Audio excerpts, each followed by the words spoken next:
Hey boys and girls, I thought I'll do a quick update of my back garden greenhouse. Got a number of fig trees here. Some of my favorites, some of them just go stuck here.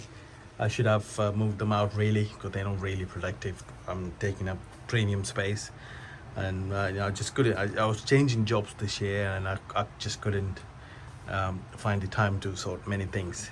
Anyway, this here is Borgesot Greece. We do have some nice varieties here that I like. Borgesot Greece, Black Madeira with no initials. I've got it from Harvey. Maybe I call it Black Madeira HC or something. Yeah, but it's as always, it's quite productive and quite nice, tasty fig as well. But yeah, Borgesot Greece is very productive. And then moving on to here, and this is one of the tree I should have either wood pruned or taken it out to the plot because it's just not doing well here. It does have number of figs. This is the Gentili Bianco. Sorry, not Bianco. Gentili from Florence. So I call it Gentili FL. Probably got about 10 figs on a big tree. It's not acceptable. Taking up all the space. So it's Albaca Comuna. At least it's a nice fig. They're both nice. Yeah, so it has got one fig there, and maybe about, unless it's got another branch that's going up here, and that one got about. That looks like it's gonna drop. I don't know. Is it? Okay. Yeah, it's got a few figs. It's quite prone to fruit drop. The Albaca Comuna for some reason. But yes, we will see. And this here is a Smith. The whole branch is a Smith. And I made a mistake this year. I don't know if you guys have done it. I sprayed this with neem oil, and I didn't even spray it in the middle of the day or when the sun was shining. I sprayed it late evening and followed by 2 days of, I don't know, it was overcast. It killed all the bugs, but it also burned some of my leaves. They've got these brown spots, and I'm a bit concerned now. Are they gonna drop all the figs? But the figs are still hanging on. I will be a bit worried if it drops majority of its leaves because the fruits won't get the energy. In any case, this tree got about 48 Smith figs, which is a very good number. I've got a huge Smith fig tree at the allotment, and this is a grafted Smith. I really need to come and sort this out. Maybe air layer it off or something because it's just not looking ideal. And another one is Galicia Negra. I just staked it up. I think that big huge tree got about 6 figs of Galicia Negra, and that's simply because I pruned that tree for cuttings a lot. And when you prune for cuttings, then you will have to sacrifice a lot of figs. So this is something I need to bear in mind going forward. And this here is Belloni, and again I took some cuttings of these trees, but as a result, the new growth haven't put a lot of figs because they tend to grow back quite substantially before they start putting some nice figs, especially in this country. Martinica Ramada, I didn't prune any, so you can see it. Let's try to show you guys. It's got lots of figs. Got a few branches. One on the other side. Also got a number of figs. Bit shaded this tree, but no, not throughout the day. It's a bit shaded now. The sun's just gonna come around. It gets good sun in the morning. Around 1 o'clock in the afternoon, it's a bit shaded because of these outdoor trees I have, and then it sort of picks up. This here is the Coldedam Matande. I think I've got a number of figs on it, and the few on the other side as well. So that's a nice tree. And I have Morodi Kiniva there. It's a very early fig, and that's one of the varieties you can prune every year and it will still put out figs. It's just like you get a leaf and a fig. That's how it is. It's such a nice, lovely variety. This one here is Figo Preto. Again, it's probably a bit root bound because it's been in that pot for maybe 6 years. I haven't really root pruned, guys. I should really do it. Again, with life and kids and new kids, you know, you just don't get the time to do everything. So, and obviously, I've been growing figs for many years now, and I'm still learning stuff every year. I never used neem oil. Believe it or not, I had neem oil I bought it before. I never used it, throw it away. I bought it last year or year before, kept it in the cupboard, never used it. So I thought, okay, I'll give it a go this year and then look what happened.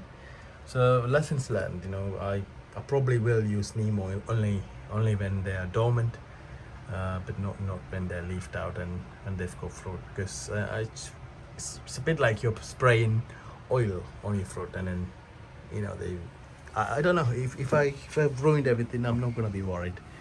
I'll just learn from it, and I won't do it again.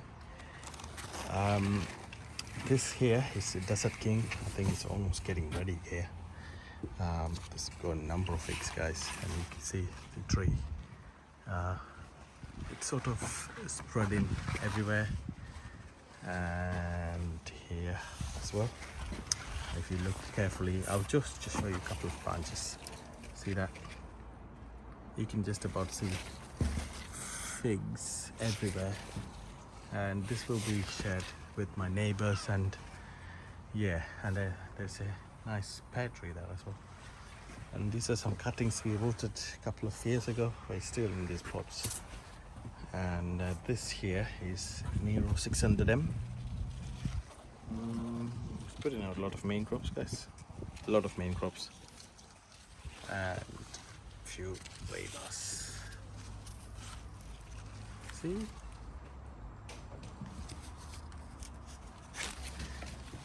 So yeah, they're doing well.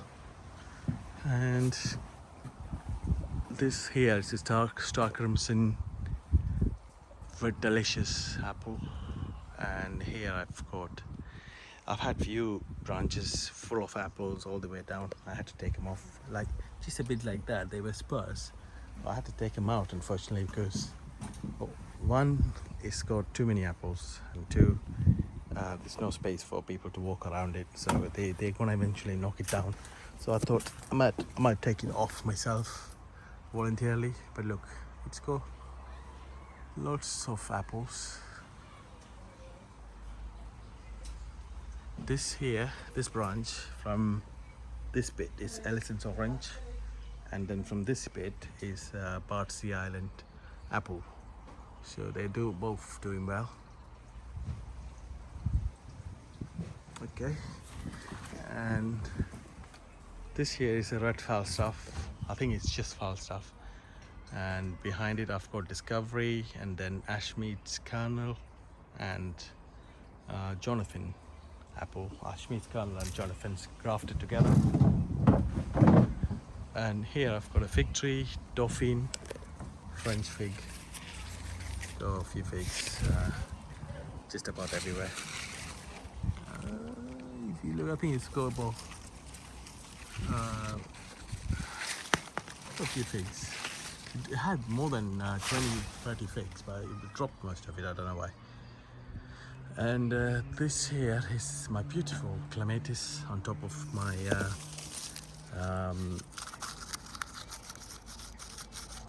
Williams pear. Yeah, Williams pear. It's not red Williams, it's just normal. And that's Discovery apple. It's grown so big. Yeah, so this is a Williams pear, and then I think the clematis, I'll put the name down later. I forgot the name. And I do like clematis. I had about 14 or 15 clematis plants everywhere, and I think I've got 1, 2, 3, 4, 5, 6 left now, because obviously we put greenhouse, shed and everything, and some of them just go. And then when the fence got blown down, one of the clematis sort of died back, and it's just coming at us. You can see here it's just coming back up. So usually this tree is full of clematis flowers.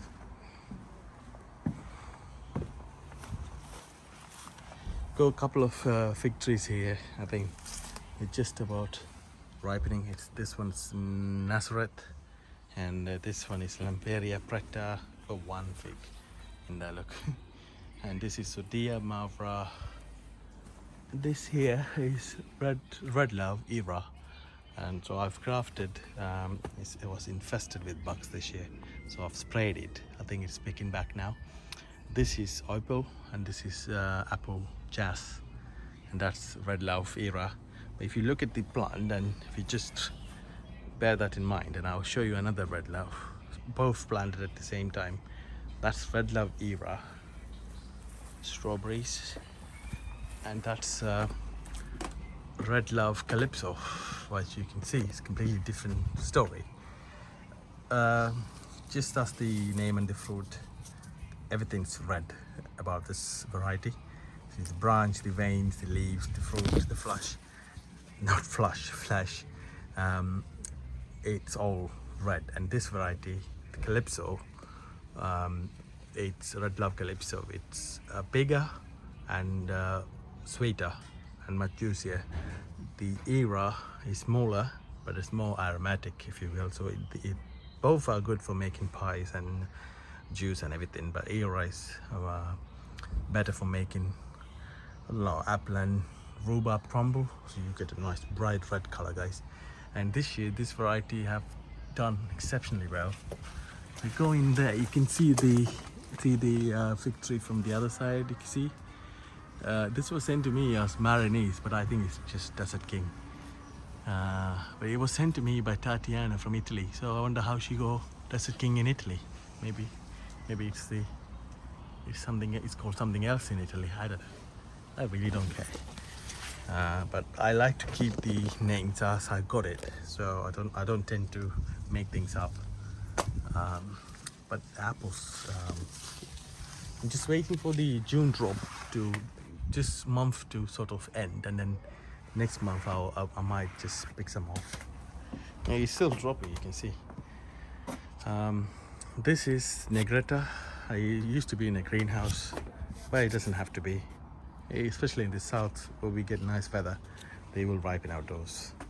This is Portugal 80, very nice fig. And Sesek is it's a nice big tree. See, I've got one more bigger Sesek. So I got this from my friend Pepe in London. He sent me one cutting, I think. So I grafted it, and then yeah, it's doing well. And yeah, that's Portugal 80. And this is Della Caseta, and I pruned it, guys, and then look, it's just growing back. And I've got Rogel here. These are late varieties, so I don't really have much hope. I had a greenhouse here, and then it had to be removed. Yeah, a few other varieties here. This is fig Copenino. I think it needs a bit of fertilizing. And Ronde di Bordeaux. And this is Beas Aubrac. Very nice fig. You know, very protective as Desert King or Marinese. But you know, I think it's because it's in a pot rather than in ground, so I might have to put them in ground. This here is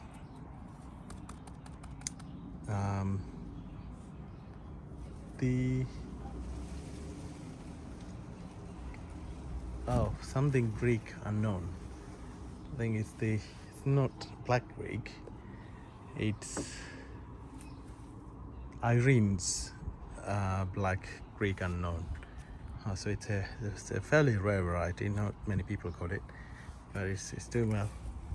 And this here is my flame seedless grape, and it's done really well this year. First time I'm seeing this many fruits. But obviously grapes do take their time. It's been in there for 5 years, so I don't water or fertilize or nothing because they don't need it. But because the grape's doing so well, I'm gonna put a pergola here, so the next time when you see it, the grape will be on top. But I might not do it this year because I don't want to ruin the crop by doing that. And then we got another fig tree here, Vasanta Greek or Cyproid fig, and a peregrine peach tree. No infection of peach leaf curl. Been outdoors for many years now. So yeah, there's few peaches, if you can see there,